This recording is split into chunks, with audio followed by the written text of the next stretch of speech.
병원에 기도를 해준다고 찾아왔는데 다른 목사님과 전화 통화를 하는 듯 했습니다.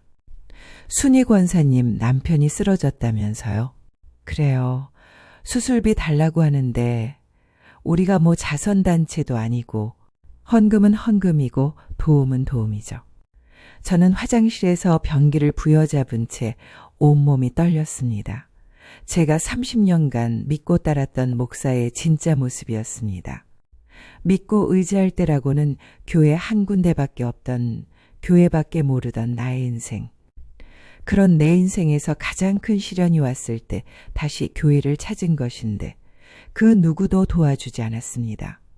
추레한 몰골로 몸을 일으켜 병원 로비 매점으로 향했습니다. 하루 종일 한 끼도 먹지 못하니 이런 상황에서도 배는 고프더군요. 싸구려 김밥 하나를 사 먹었습니다. 텁텁하고 식은 김밥이지만 허겁지겁 먹는데 어느샌가 눈물이 왈칵 흘러나와 김밥에 하염없이 떨어졌습니다. 그렇게 눈물에 퉁퉁 불어 차가워진 김밥을 저는 입안에 우겨 넣으며 병원 로비에서 얼굴을 감싸쥐고 소리 죽여 울었습니다. 그때 휴대폰에 문자가 왔습니다. 교회에서 온 단체 문자였습니다. 성도 여러분, 새 성전 건축이 순조롭게 진행되고 있습니다. 하나님의 축복이 함께 하시길 기도합니다. 저는 그대로 핸드폰을 바닥에 던져버렸습니다. 그로부터 약 2주 중환자실 앞 의자에 앉아 밤을 새웠습니다. 간호사들이 교대로 바뀌고 청소부 아저씨가 복도를 닦고 새벽 6시가 되어 의사들이 회진을 도는 모습을 멍하니 바라봤습니다. 어머님 결정하셨어요? 아침이 밝았는지 남편의 담당 의사가 다가왔습니다. 그리고 수술을 하지 않기로 결정했다면 하루빨리 병원에서 나가라는 듯한 말을 이어갔습니다. 저는 의사의 말이 귓가에서 멍하니 울렸습니다. 그리고 허공을 응시한 채로 저의 대답을 기다리는 의사에게 거의 들리지 않는 목소리로 우물거렸습니다. 저제가 돈이 없어서요. 제 이야기를 듣자 의사는 무덤덤하게 대답했습니다. 그럼 다른 병원으로 옮기셔야 할 것 같은데요. 저희도 자선병원이 아니라서요. 대답 없이 바닥만 보고 있는 제 모습에 담당 의사는 짜증난다는 듯 위아래로 저를 훑어보더니 자리를 떠났습니다. 저는 그대로 병원 의자에 앉아 눈을 질끈 감았습니다. 다른 병원, 어디로 가도 돈은 필요했습니다. 제가 할 수 있는 건 아무것도 없었습니다. 30년간 하나님을 믿고 살아온 제가 이렇게 무력했습니다. 그러던 와중 딸 소희가 병원에 왔습니다. 남편을 보더니 울음을 터뜨렸습니다.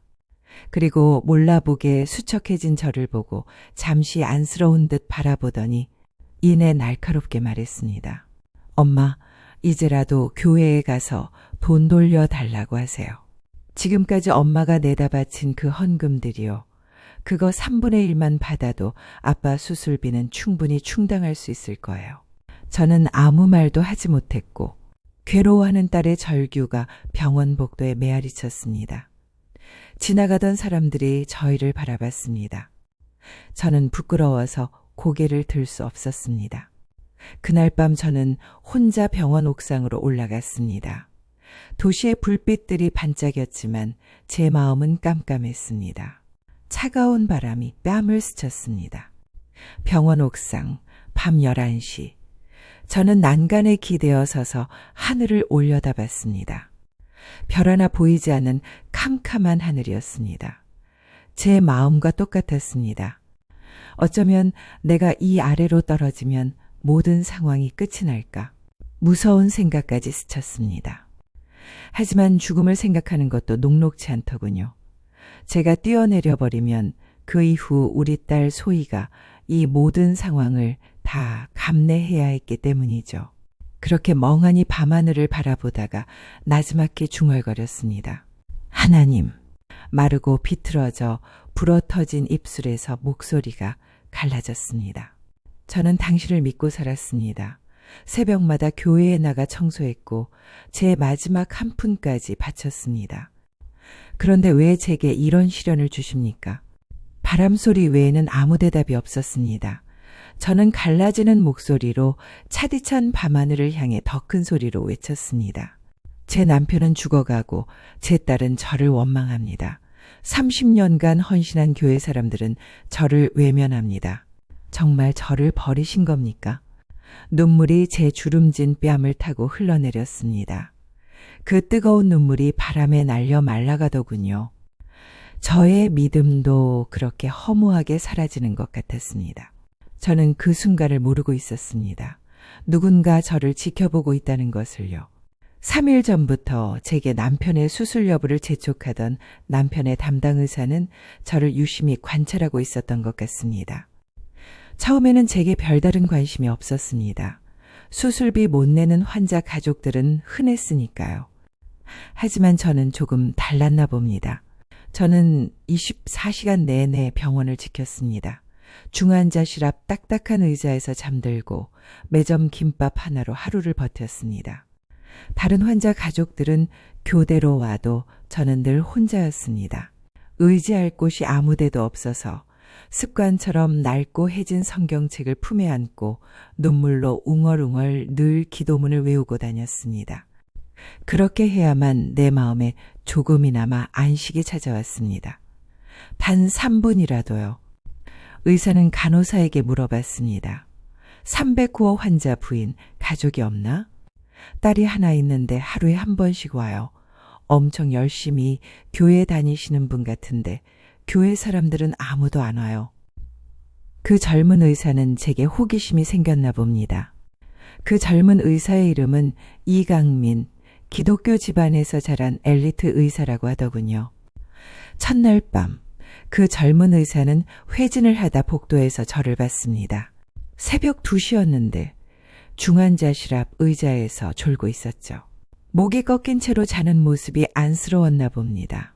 둘째 날 제가 병원 화장실에서 나오는 모습을 봤습니다. 눈이 빨갛게 부어있고 행색이 매우 초라했습니다. 밥도 제대로 안 먹고 잠도 제대로 못 자며 남편 곁을 떠나지 못하고 헤매이며 몰골이 말이 아니었죠.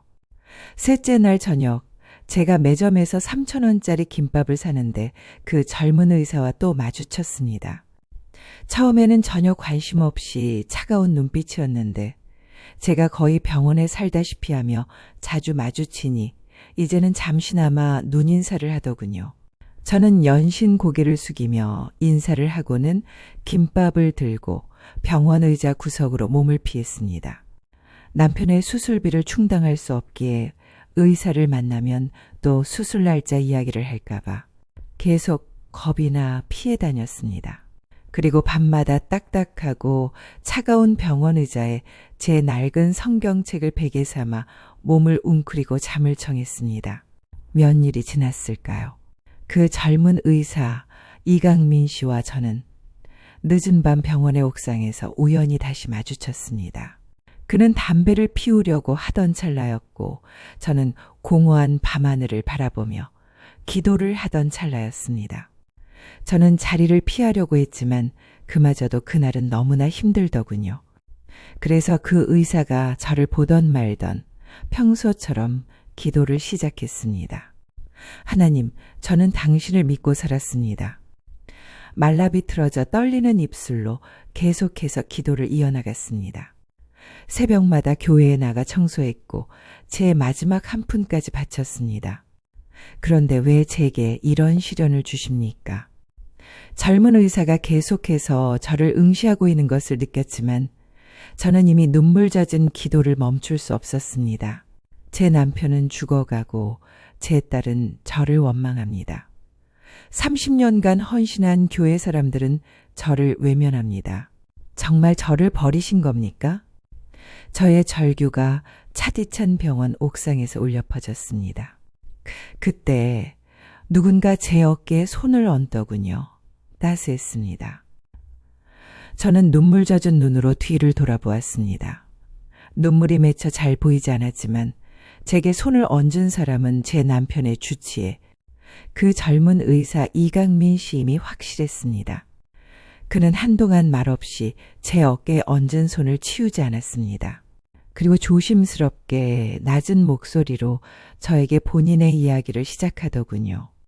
할머니, 의사로서 환자와 개인적인 이야기는 하지 않는 것이 원칙이지만 며칠 동안 지켜봤습니다. 24시간 내내 남편분 곁을 지키시고 김밥 하나로 하루를 버티시고 그런데도 기도를 멈추지 않으시더라고요. 늘 성경책을 부여잡고 있는 모습을 보니 제 마음이 이제는 더 이상 외면할 수가 없네요. 할머니, 저도 기독교 집안에서 자랐습니다. 할아버지가 목사였고 아버지도 장로였습니다. 어려서부터 교회를 다녔지만 성인이 되면서 신앙에서 멀어졌습니다. 의과대학을 다니면서 과학적 사고에 익숙해졌고 인턴과 레지던트를 하면서 너무 바빠 교회 갈 시간도 없었습니다. 하지만 할머니의 모습을 보면서 돌아가신 할아버지가 해주셨던 말씀이 떠올랐습니다. 강민아, 진짜 믿음은 복을 받기 위한 게 아니란다. 아무것도 안 줘도 심지어 빼앗아 가셔도 하나님을 믿는 게 진짜 믿음이야. 저는 할머니의 모습에서 할아버지가 말씀하신 진짜 믿음을 본 것 같습니다. 낮은 목소리로 저에게 자신의 이야기를 하는 그 젊은 의사. 그의 눈에서 진심이 느껴졌습니다. 저는 의사가 된 후 하나님을 잊고 살았습니다. 너무 바쁘다는 핑계로 과학이 종교보다 우월하다는 교만으로. 그런데 할머니를 보면서 깨달았습니다. 진짜 믿음이 뭔지를요. 저는 아무 말도 할 수 없었습니다. 의사는 계속해서 말을 이어나갔습니다. 어머니의 믿음이 저를 다시 하나님께로 돌아가게 했습니다. 그리고 저는 확신합니다. 하나님께서 저를 어머니를 돕기 위해 이곳에 보내셨다는 것을요. 그리고 의사는 한동안 망설이며 말을 잇지 못하더니 제게 믿을 수 없는 말을 했습니다. 할머니 수술비 걱정은 하지 마십시오. 제가 도와드리겠습니다. 저는 너무 놀라서 흐르는 눈물을 닦을 새도 없었습니다. 선생님, 무슨 말씀을? 아니, 정확히는 하나님께서 저를 통해 어머니를 도우시는 겁니다. 젊은 의사 목소리에 확신이 담겨 있었습니다. 저희 병원에는 의료진들이 자발적으로 만든 기금이 있습니다. 어려운 환자들을 돕기 위한 기금이죠. 제가 개인적으로도 보태겠습니다. 순간 저는 꿈을 꾸는 것 같았습니다. 정말인가요? 네, 어머니, 내일 아침에 수술하겠습니다. 그 순간 저는 다리에 힘이 풀려 그대로 차디찬 옥상에 무릎을 꿇고 엎드려 울음을 터뜨렸습니다. 감사합니다. 정말 감사합니다. 저는 젊은 의사의 그 부드럽고 따뜻한 손을 제 거친 손으로 계속해서 쓰다듬으며 붙잡고 뜨거운 눈물을 흘렸습니다. 제 모습의 의사도 눈시울이 붉어졌습니다. 할머니 울지 마세요. 하나님께서 함께 하십니다. 그날 밤 저는 처음으로 깊은 잠을 잤습니다. 중환자실 앞 의자에서였지만 마음만은 평안했습니다. 다음 날 오전 9시 드디어 남편의 수술이 시작되었습니다. 8시간이나 걸리는 대수술이었습니다. 저는 어김없이 수술실 앞에서 기도했습니다. 하지만 이번엔 달랐습니다. 하나님께 무언가를 달라고 조르는 기도가 아니라 감사의 기도였습니다. 하나님, 감사합니다. 절망 속에서도 저를 버리지 않으시고 강민 선생님 같은 천사를 보내주셔서 감사합니다.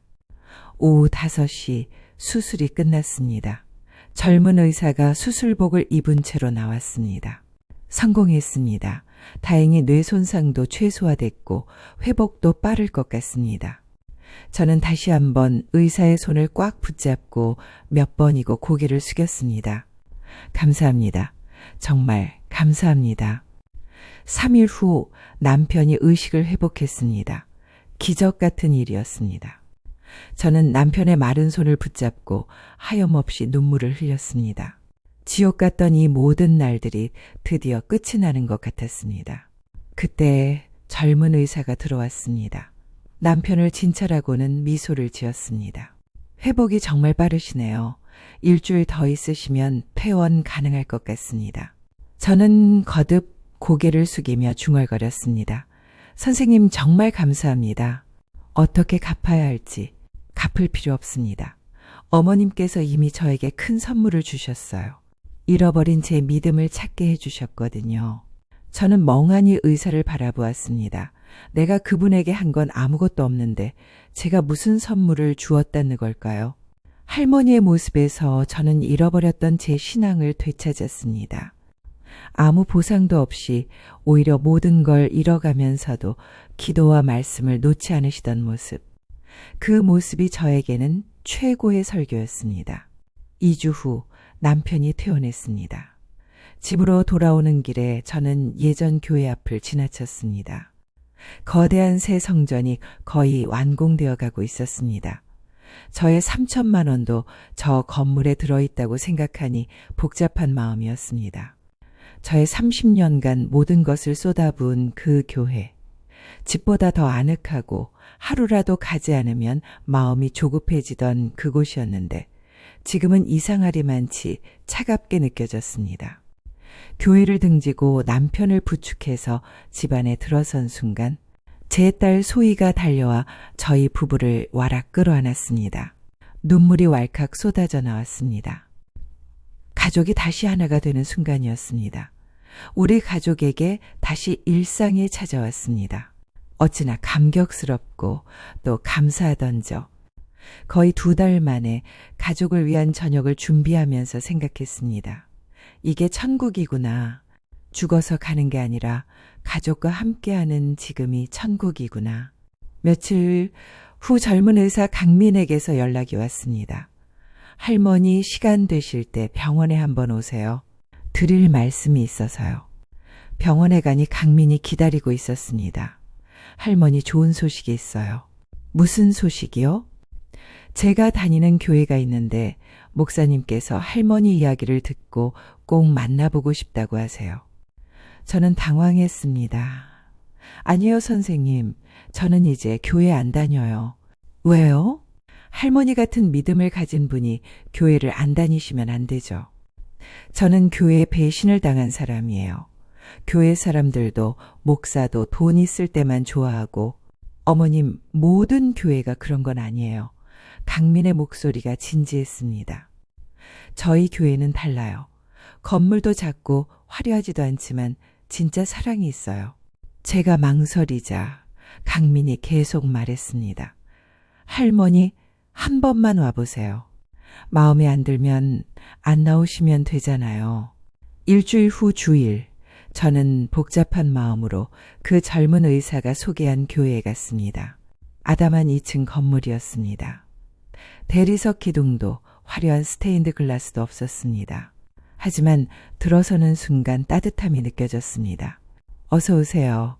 문 앞에서 사람들이 반겼습니다. 진심 어린 미소였습니다. 예배가 시작됐습니다. 목사님은 50대 중반의 수수한 분이었습니다. 명품 양복 대신 평범한 정장을 입고 있었습니다. 설교 제목은 진정한 헌신이었습니다. 사랑하는 성도 여러분, 하나님께서 원하시는 헌신은 돈이 아닙니다. 내 옆에 있는 가족을 사랑하는 것, 어려운 이웃을 돌보는 것, 그것이 진정한 헌신입니다.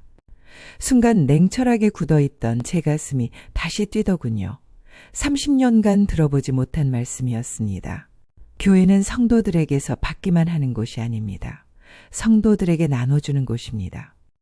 여러분의 아픔을 함께 나누고 기쁨을 함께 축하하는 곳입니다. 예배가 끝나고 목사님이 저에게 다가왔습니다. 강민 집사님이 어머님 이야기를 많이 해주셨어요. 정말 존경스럽습니다. 아니에요, 목사님. 저는 바보같이 살았어요.